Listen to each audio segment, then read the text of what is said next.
Eu estava sentada naquela mesa de jantar quando ouvi, quando testemunhei o momento exato em que ela cruzou uma linha que não deveria ter sido cruzada. E o mais assustador não foi o que ela disse, foi o silêncio que veio depois. 8 pessoas ao redor daquela mesa, 8 adultos, e nenhum de nós fez absolutamente nada. Apenas olhamos, respiramos e deixamos acontecer. E antes de continuar, eu preciso dizer uma coisa. Eu ainda ouço o som da voz dela naquele momento. Não é algo que dá para esquecer. Passou mais de um ano e ainda acordo às vezes pensando naquele jantar, no que eu poderia ter feito, no que eu deveria ter feito, mas não fiz. Nenhum de nós fez. Meu nome é Beatriz e trabalho como gerente de projetos em uma empresa de eventos corporativos. Na época dessa história, eu tinha acabado de ser promovida e estava ansiosa para causar boa impressão. Foi por isso que aceitei o convite para jantar na casa da diretora executiva da empresa, Simone. Ela tinha 52 anos, era extremamente bem-sucedida e conhecida por ser exigente ao extremo. Trabalhar para ela era um teste constante, mas também era uma oportunidade. Quem sobrevivesse ao seu comando subia rápido na carreira. O jantar seria em sua casa, algo que ela raramente fazia. Seria íntimo. Apenas os gerentes seniores e suas esposas ou maridos. Uma honra, disseram. Uma chance de mostrar que você pertencia ao círculo interno. Cheguei no horário marcado com meu marido, André. A casa de Simone era exatamente o que você esperaria. Grande, moderna, impecavelmente decorada. Tudo branco, cinza e preto. Minimalista, mas caro. Ela nos recebeu com um sorriso profissional e nos apresentou aos outros convidados. Havia o diretor financeiro com sua esposa, 2 outros gerentes com suas parceiras, e no canto da sala, quase invisível, estava Helena, a filha de Simone. Ela tinha 16 anos, magra demais, com olhos fundos e uma postura de quem já estava acostumada a pedir desculpas sem saber por quê. Usava um vestido cinza que parecia 2 tamanhos maior que o necessário. Não sorria. Apenas acenou levemente quando fomos apresentados e voltou a olhar para o chão. O jantar começou normalmente. Conversas sobre trabalho, mercado, estratégias. Simone era a anfitriã perfeita. Atenciosa, articulada, engraçada quando necessário. A comida estava excelente. Vinho caro fluía livremente. Tudo parecia estar indo perfeitamente. Até que chegou a sobremesa. A empregada trouxe pequenas porções de pavlova, aquela sobremesa delicada de merengue com frutas. Colocou um prato na frente de cada um de nós. Quando chegou a vez de Helena, a garota olhou para o prato e hesitou. Apenas hesitou. Não disse nada. Não recusou. Apenas olhou para a sobremesa por um segundo a mais do que seria natural. Foi o suficiente. Simone, sentada na cabeceira da mesa, parou de conversar no meio de uma frase. Seus olhos fixaram em Helena e o ar mudou. Ficou denso, pesado. Todos na mesa sentiram, mas ninguém entendeu ainda o que estava acontecendo. Simone inclinou-se levemente para frente e disse, com uma voz baixa, mas perfeitamente audível para todos. Helena, você não vai comer? A garota levantou os olhos, claramente assustada. Eu vou, mãe. Desculpa. Sua mão tremeu ao pegar o garfo. E foi nesse momento que Simone disse a primeira coisa que atravessou o limite. Você hesitou. Vi você hesitando. Está preocupada com calorias de novo? Depois de tudo que conversamos sobre isso? Helena ficou vermelha. Seus olhos encheram de lágrimas instantaneamente. Ela balançou a cabeça desesperadamente. Não, mãe, eu só estava olhando. É bonito, eu vou comer. Mas Simone não parou. Inclinou-se ainda mais. Você anda comendo direito na escola? Porque notei que suas roupas estão ficando largas. Você está emagrecendo de novo? Toda a mesa estava em silêncio absoluto agora. Ninguém comia, ninguém bebia. Apenas observávamos aquela cena se desenrolar. Helena tentou responder, mas sua voz saiu tão baixa que mal dava para ouvir. Estou comendo, mãe, eu juro. Simone suspirou dramaticamente. Então olhou para todos nós ao redor da mesa e disse, com um sorriso que não chegava aos olhos: desculpem a cena. Helena está passando por uma fase. Teve alguns problemas com alimentação no ano passado. Ficou obcecada com dietas. Chegou a perder peso demais. Tivemos que intervir.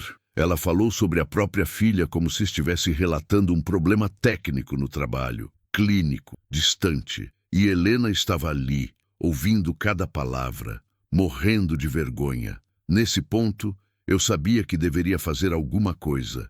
Eu estava ali sentada vendo uma mãe humilhar publicamente sua filha adolescente e parte de mim gritava para mudar de assunto, para dizer algo gentil para Helena, para criar uma distração, qualquer coisa. Mas eu não fiz nada, porque tinha medo, medo de Simone, medo de perder meu emprego, medo de ser a única pessoa corajosa o suficiente para falar e pagar o preço por isso. Então, fiquei em silêncio, como todos os outros, porque naquele instante ficou claro que qualquer um de nós poderia ser o próximo alvo. Mas Simone não tinha terminado. Ela virou-se novamente para Helena e disse: come, agora! Quero ver você comer cada pedaço dessa sobremesa. E não quero drama. Não quero você correndo para o banheiro depois. Entendeu? Helena assentiu, lágrimas escorrendo silenciosamente pelo rosto. Pegou o garfo com mão trêmula e começou a comer. Cada garfada era agonia visível, e Simone observava cada movimento. Não desviou o olhar uma única vez. Estava controlando, dominando, garantindo obediência completa. E nós, os adultos naquela mesa, deixamos acontecer. Quando Helena terminou a sobremesa, Simone sorriu. Bom, viu como é fácil quando você não faz drama? Então virou-se para nós, como se nada tivesse acontecido, e retomou a conversa sobre estratégias de marketing, como se não tivesse acabado de destruir emocionalmente sua filha na frente de estranhos, como se aquilo fosse completamente normal.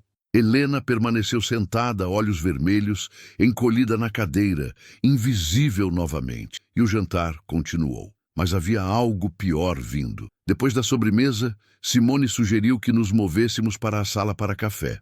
Enquanto nos levantávamos, Helena pediu licença baixinho para ir ao banheiro. Simone a olhou com desconfiança. Você tem 3 minutos. Se demorar mais, eu vou bater na porta. Helena praticamente correu para fora da sala. Então Simone, de pé ao lado do diretor financeiro, disse algo que me fez sentir fisicamente doente. Desculpem ter que fazer isso na frente de vocês, mas Helena precisa aprender que não há espaço para fraqueza nesta família. Se eu deixar, ela vai se tornar uma dessas garotas fracas, que não conseguem controlar nem a própria alimentação. E eu não criei uma filha para ser fraca. Ela disse aquilo como se fosse sabedoria parental. Como se estivesse compartilhando uma estratégia de educação bem-sucedida. E ninguém reagiu. O diretor financeiro apenas assentiu vagamente. As outras esposas olharam para seus cafés. Meu marido apertou minha mão por baixo da mesa, mas não disse nada. E eu também não. Porque naquele momento entendi algo terrível. Simone havia nos testado. Não apenas Helena. Todos nós. Ela cruzou um limite propositalmente para ver quem ousaria reagir, quem teria coragem de confrontá-la. E descobriu que ninguém tinha, que todos nós valorizávamos nossos empregos, nossas carreiras, nossa segurança mais do que a dignidade de uma adolescente sendo destruída na nossa frente. Helena voltou exatamente 3 minutos depois. Seus olhos ainda estavam vermelhos, mas ela tinha lavado o rosto. Sentou-se em silêncio e não falou mais pelo resto da noite. Quando o jantar finalmente terminou e fomos embora, eu e André não conversamos no carro. Chegamos em casa, em silêncio. E só quando fechamos a porta do apartamento que ele disse: "O que acabamos de presenciar?" E eu não tinha resposta, porque ainda estava processando, ainda estava tentando entender como 8 adultos inteligentes, educados e moralmente conscientes podiam assistir a algo tão claramente errado e não fazer absolutamente nada. Tem coisas que você vê e que mudam como você enxerga o mundo. E aquela noite foi uma delas para mim, porque percebi que monstros não são sempre óbvios. Às vezes, eles são bem-sucedidos, respeitados, poderosos, e às vezes fazem suas monstruosidades em mesas de jantar elegantes, enquanto pessoas boas assistem em silêncio. Percebi também que eu fui uma dessas pessoas, que meu silêncio naquela noite tornou-me cúmplice, que minha covardia validou o comportamento de Simone, e que Helena estava sozinha naquela casa, com aquela mulher todas as noites, sem testemunhas, sem proteção, sem ninguém corajoso o suficiente para intervir. Pedi demissão 2 semanas depois. Não consegui mais trabalhar para Simone, sabendo o que sabia. André me apoiou mesmo sem termos outro emprego garantido. Nunca mais vi Helena. Não sei como ela está. Se conseguiu sair daquela casa, se encontrou ajuda, se sobreviveu, e isso me assombra, porque cruzei meu próprio limite naquela noite, o limite da minha própria coragem, e descobri que meu limite de coragem era muito mais baixo do que meu limite de medo.